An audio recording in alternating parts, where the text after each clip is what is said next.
You're listening to Civic Media. You can tune into any of our live shows on any radio station across the state with the Civic Media app. Find us in your phone's app store and listen anytime, anywhere. This is your WLAK Daily News Roundup for Lake Air, 107.5 FM and 1260 AM in Amory. For WLAK News, I'm James Kelly. A Spooner man is facing up to 3.5 years in prison after being accused of stealing his own truck from a towing company's storage lot. According to court documents, 59-year-old Eric Hansen was charged with felony retail theft on Friday. Company employees say Hansen had called about the truck at around 2:30 a.m. last Wednesday and was told he could not pick it up without an employee present. At around 4:30 p.m., Hansen allegedly took the truck without paying the over $600 fee and was quickly arrested. The Duluth Police Department is investigating after dozens of customers of a local credit union reported fraudulent activity on their cards. Authorities say a card skimming scam is to blame for customers of Members Cooperative Credit Union who were victims of the fraud. They are still working to determine which ATM locations were targeted by card skimmers and if any other banks in the area could have been affected. Officials are encouraging customers to monitor their bank accounts and report any suspicious activity as soon as possible. The Wisconsin Department of Natural Resources has announced fire crews will begin conducting prescribed burns across the state when weather conditions allow. According to a press release, recent snowfall has created much better conditions for the controlled burns in certain areas. The prescribed burns are meant to provide the ecological benefits of naturally occurring wildfires, while also decreasing the risk of wildfires burning out of control in the future when drier conditions return. Burn plans can be found on the DNR's prescribed burn dashboard.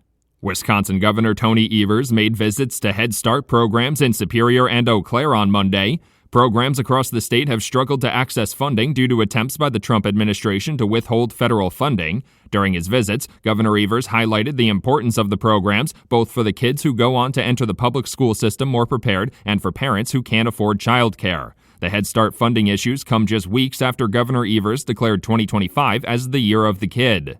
State Republicans are proposing legislation they say would add more transparency to the school referendum process. One bill would require local governments and school boards to provide information about the property tax difference on a median value home on the ballot with the referendum question. Another would prevent school districts from losing state funding if a nearby district passes a referendum. School ballot referendums have become increasingly common in recent years, with more than 200 proposed in the 2024 elections. Governor Tony Evers and Attorney General Josh Kaul have announced Wisconsin has joined another lawsuit against the Trump administration. In a press release, Governor Evers and Attorney General Kaul announced the state will join a coalition of 21 other states in the legal challenge. The lawsuit accuses the Trump administration, Department of Health and Human Services, and the National Institutes of Health of unlawfully cutting federal funding that supports medical and public health research. Governor Evers called the cuts unconscionable in a statement. A spreading aquatic invasive species has been detected in a new area of Douglas County. According to county officials, the invasive zebra mussels were found in Upper St. Croix Lake for the first time since monitoring began in 2018. Zebra mussels have previously been found in Lake Superior and other smaller bodies of water in the county. Officials are again reminding residents to thoroughly clean their boats and equipment after use and allow adequate time for the equipment to dry between uses to help prevent the spread of the invasive species. A beaver dam created some dangerous road conditions in Washburn County last week. According to the Washburn County Sheriff's Office, a beaver dam that was built near Long Lake and Little Mud Lake in Birchwood caused a culvert failure last week, leading to a washout that was nearly 50 feet wide. The washout caused damage to Elver Road, forcing officials to temporarily close it to conduct repairs. Officials are also warning residents that the ice in the area is not currently safe and advise them not to use snowmobiles there for now.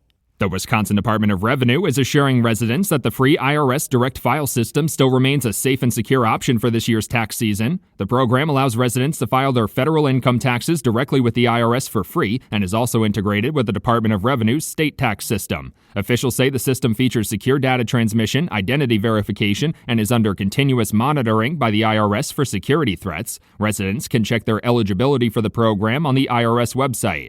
Funding for new electric vehicle charging stations across Wisconsin is now up in the air just days after Governor Tony Evers celebrated the first ones to open in the Northwest region. In a memo last week, Federal Highway Administration officials suspended the National Electric Vehicle Infrastructure Program, which was used to build the charging stations in the region. The freeze could cost the state nearly $7 million that had already been approved for 15 projects. The state had planned to award roughly $22 million for 53 projects in total. For WLAK News, I'm James Kelly.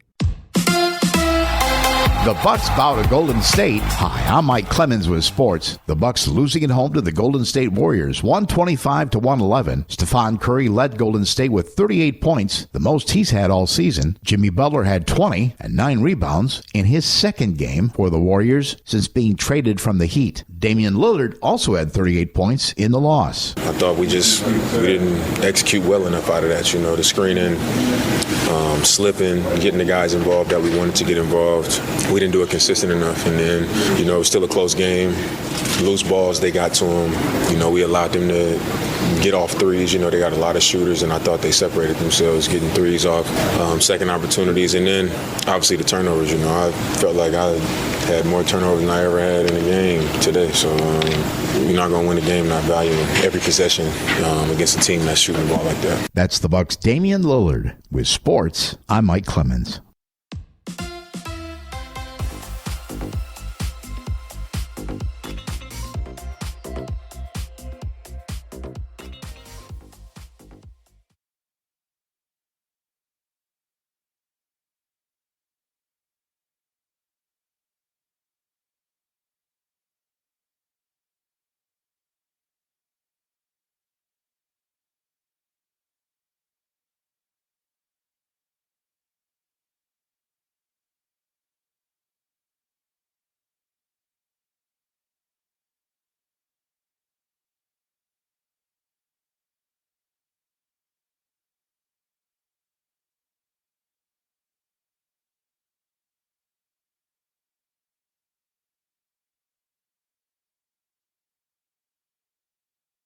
To no one's surprise, SNL's 50th anniversary episode is shaping up to be a star-studded event. Deadline reports that past cast members appearing will include Adam Sandler, Jane Curtin, Molly Shannon, Will Ferrell, Eddie Murphy, Lorraine Newman, and Kate McKinnon. The show will air Sunday, February 16th on NBC and Peacock. Hollywood was well represented at Sunday night's Big Spanking, also known as the Super Bowl. It's a good thing there were other things to look at aside from the game, which was a blowout from the get-go. The actual game started off with actors Jon Hamm and Bradley Cooper introducing their favorite teams and getting the crowd riled up. Throughout the course of the day, viewers saw Kevin Costner, Miles Teller, Serena Williams, and of course, Taylor Swift, who got booed. Looks like her 15 minutes are finally...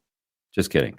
Popular opinion says it was lopsided numbers that favored Eagles fans that were responsible for the boos, or the Trump family. It is going to be cold today, partly cloudy with a high of around 4 above. The wind will be northwest at 5, and that'll keep the wind chill below 0 here through much of the day. Tonight, mostly cloudy, 5 below. Tomorrow, some light snow, mostly cloudy, with a high near 11. I'm meteorologist Sean Cable. Currently, it's 14 below 0. That's your WLAK Daily News Roundup from Civic Media. Subscribe to this podcast on Spotify, Apple, or wherever you find your podcasts. Find more news at lakeair.radio. The national news cycle never stops, but it can be hard to find news about your local community. Civic Media is dedicated to providing quality local and state news coverage across Wisconsin. With the Civic Media app, you can get notifications about local stories that matter to you and your community. Find the free Civic Media app in your phone's app store and choose notifications from the menu to tell us what kind of news you want to hear about.